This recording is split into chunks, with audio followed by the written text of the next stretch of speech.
(60년이) 넘도록 사랑하는 가족과 강제로 헤어져 생사조차 알지 못하는 사람들이 있다. 이들은 바로 1950년 6.25 전쟁 중 북한으로 납치된 8만 납북자들이다.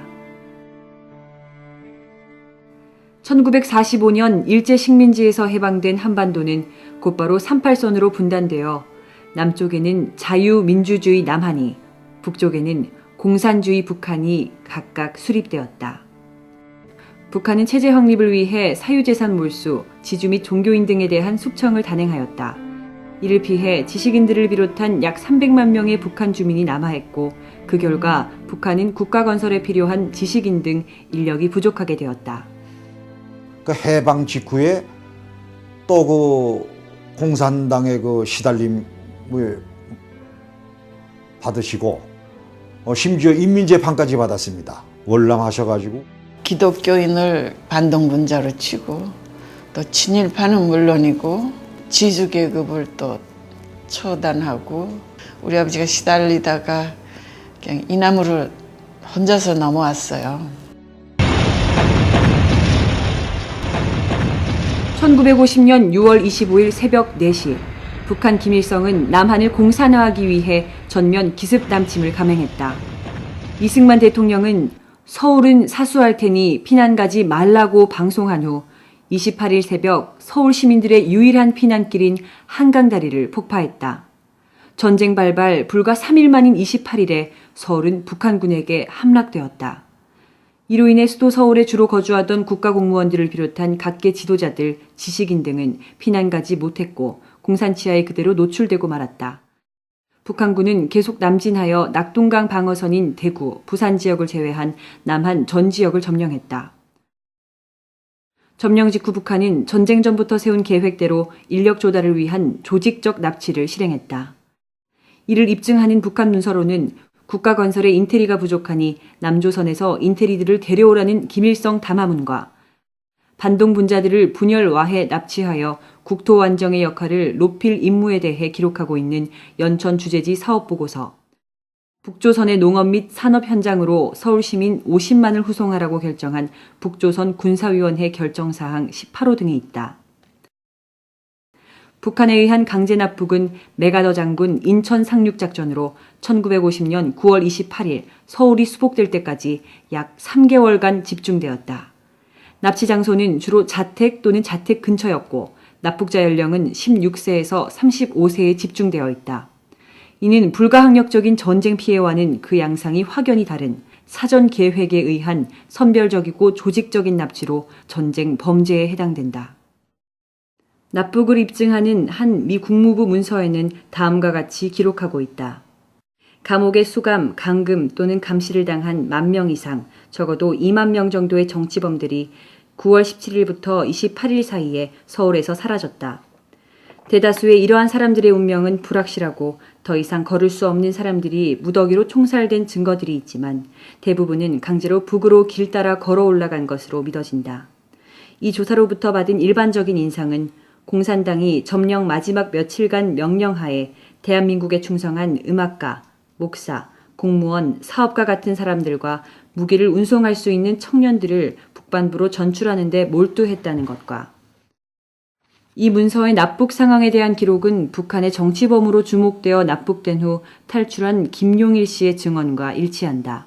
깜깜한 밤이지 쇠고랑을 세우고 사열 이렇게 전부 안 채워가지고는 전부 묶었어요, 여기. 그래서 전차를 타고서 어디 가는가 했더니 동대문에 청량리로 간 거예요. 근데 형무소에 한 달, 2달 있어보면 하체를 못 쓰게 돼. 부축도 해주고 해서 가다가 정 못 가게 된다고. 그런 사람이 수십 명이 나온다고. 그렇게 하면 열애로 빼놓고 앞으로 가 하면 간단 말이야. 가면 여기 다 있는 거 총으로 빵빵 뒤에서 틀려요. 1951년 12월 19일 무초 주한 미국 대사가 미 국무부에 보낸 극비문서에 의하면 한국 정부의 민간인 납북자 명단 작성을 독촉했고 이에 따라 휴전회담을 위해 남한 전 지역에서 납치된 82,959명의 명단이 1952년 작성되었다. 이 씨는 전쟁이 끝나기 직전인 지난 1952년 정부가 당시 통계국에 납북자 명단을 만들도록 지시했다고 밝혔습니다. 협상 그 대표에도 제시를 한 걸로 알고 있고. 남한 민간인 납북 사실을 잘 파악하고 있었던 유엔 측은 1951년 12월에 시작된 휴전회담 포로송환 분과위원회에서 이 문제를 해결하기 위해 노력했다. 북한 측은 휴전회담 초기인 12월 23일 10차 회담에서 처음으로 외국 민간인을 석방하겠다며 먼저 민간인 문제를 언급했다.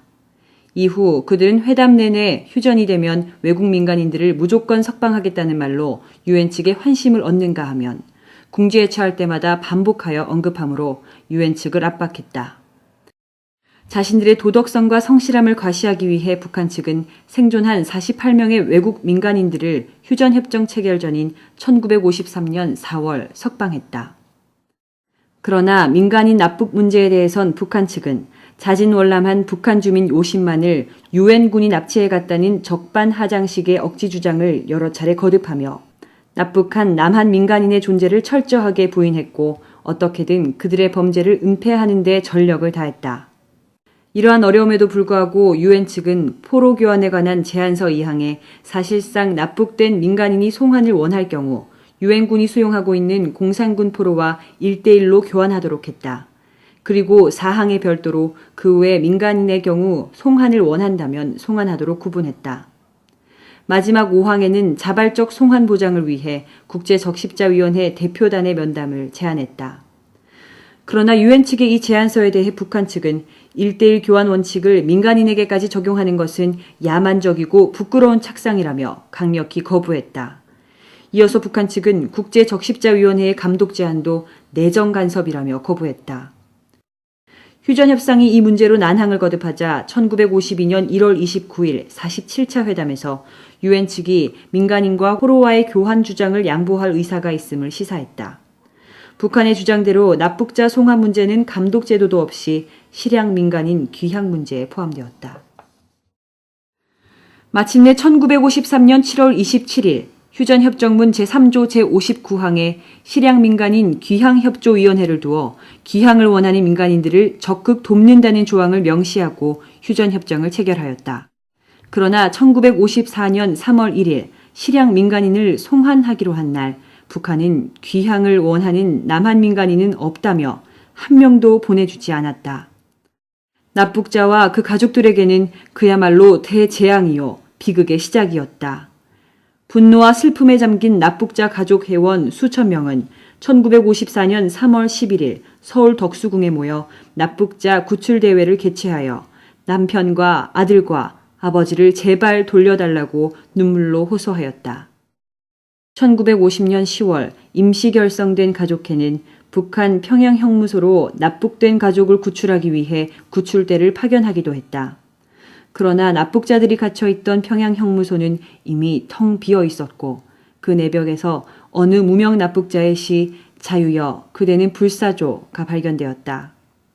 초대가족회는 1951년 8월 부산에서 정식 결성되었고 결성 직후 한국 국회에 신고받은 납북자 명단과 함께 납북자 구출을 호소하는 청원문을 제출하였다. 유엔 측 휴전협상 대표들에게도 호소문과 함께 가족회가 신고에 의해 작성한 납북자 영문 명단을 제출하였다. 이 납치 문제에 대해서 가족회에서 항상 우리하고 연락을 해오기 때문에 이건 우리가 주장을 많이 했어요. 그래서 유엔군 사령부에서도 호감적이었어요. 호감적이고 상당히 동정적이었어. 그래서 우리가 초청하면 두말 없이 다 왔어요. 무조건 다 왔어. 그러나 가족들의 피나는 구출 노력은 국제사회의 호응을 얻지 못한 채 1960년대 들어 쓰러지고 말았다. 납북만이 피해의 끝은 아니었다. 북한은 전쟁으로 풍전등화처럼 쇠약해진 대한민국을 또다시 공산화하기 위해 납북해간 유명 정치인 등을 조국평화통일촉진협의회에 가입시켜 북한 체제 선전에 이용했고 청년 납북자들에게는 간첩 교육을 시켜 난파했다. 이 때문에 남한에 남겨진 일부 납북 가족들은 연좌제 대상이 되기도 했다. 국가기관에 취직할 생각 말아야 해요. 그 가족에게 혹시 간첩이나 되지 않나 감시나 하고. 지금까지 전쟁 납북자 관련 성과로는 1956년 대한적십자사에서 7,034명의 납북자 신고를 받아 실향사민이라는 용어로 국제 적십자사를 통해 1957년 북한으로부터 337명에 대한 소식을 받은 것이 전부다. 그러나 실향사민이라는 용어를 사용함으로 북한의 자진월남자 14,132명에 대한 소식을 달라고 하는 기회를 주게 되었고, 이로 인해 더 이상의 진전은 불가능했다. 실향사민이 뭐냐고. 그래서 우리가 반박을 했는데, 그래도 그렇게 하지 않으면 이 대화가 안 되니까 실향사민 신고서로 해서. 1964년 사주 방응모가 납북된 조선일보사는 납북 인사 송환을 위한 100만인 서명운동을 대한적십자사와 함께 전개했다. 당시 박정희 대통령이 서명했고 정일권 국무총리 외 한국 국민 101만여 명의 서명을 받아 유엔에 제출하는 것을 끝으로 더 이상의 전쟁 납북자 문제 해결 노력은 문서로 확인할 수 없다. 이후 대북 햇볕 정책을 시작한 김대중 정부 시절 통일연구원에서 발간한 북한 인권 백서에는 전쟁 납북자 8만여 명의 존재는 흔적도 없이 사라지고 전후 납북자만을 납북자 487명으로 기록하고 있다. 2000년 11월 잊혀진 전쟁 납북자의 존재를 정부와 국제사회에 알리고 문제 해결을 촉구하고자 가족회가 재결성되었다. 재결성된 가족회는 국내 활동으로는 전쟁 납북자 생사 확인 서명운동을 시작으로 납북길 따라 걷기, 납북자 명단 발굴, 증언 채록, 납북 사건 사료집 출간, 특별법 입법 추진 등을 적극 전개해왔다. 가족들의 간절한 호소에 2010년 3월 마침내 한국에서 6.25 전쟁 납북자 특별법이 제정되었고 169인 중 찬성 153인, 반대 7인, 기권 9인으로서 6.25 전쟁 납북 피해 진상규명 및 납북 피해자 명예회복에 관한 법률안 대안은 가결되었음을 선포합니다. 2010년 12월 국무총리 소속 6.25 전쟁 납북 피해 진상규명 및 납북 피해자 명예회복위원회가 출범하였다. 늦었지만 한국 정부가 전쟁 납북자 문제를 공식적으로 인정하고 해결에 나서게 된 것이다. 그러나 한국 정부의 노력만으로는 북한이 저지른 전쟁 범죄에 해당하는 6.25 전쟁 납북자 문제를 해결하기에는 한계가 있다. 한반도는 6.25 전쟁이 발발한 지 60년이 지나도록 전쟁을 일으키고 무고한 양민들을 납치한 범죄에 대한 전범 처리도 이루어지지 않은 채 말 그대로 휴전 상태에 머물러 있다. 하지만 납북자와 그 가족들에게 6.25 전쟁은 아직 쉬고 있지도 않은 것 같다. 이들의 고통은 지금도 계속되고 있기 때문이다. 유해라도 모셨다가 적시된 노래를 좀 했으면 하는 게 우리 바람이죠. 최소한도 생사 확인만이라도 해주면은 돌아가셨으면 돌아가신 날짜라도 알고 또 유해라도 받았으면 좋겠는데 생사만 확인돼도 한이 없겠어요. 정말 돌아가셨는지 아니면 이북에서 살아계신지. 생사라도 완전히 알면은 참 그렇게 위동적으로 지내줬으면 그런 생각은 가끔 내 혼자서 그저 소망이 지고 그런 건다. 납북자 가족들의 마지막 바람은 우선 납북자의 생사 여부와 소식이라도 알고 사망하였다면 그 유해라도 송환하는 것이다. 이제 휴전회담에서 희생양이 되어 돌아오지 못한 전쟁 납북자 생사 확인과 유해 송환 등 문제 해결을 위해 휴전회담 당사국이었던 미국과 유엔 그리고 참전국 등을 비롯한 국제사회의 협력이 무엇보다 절실하다. Please help the old lady to have a chance to touch the warm hands of her son, whom she sees in her dreams every night.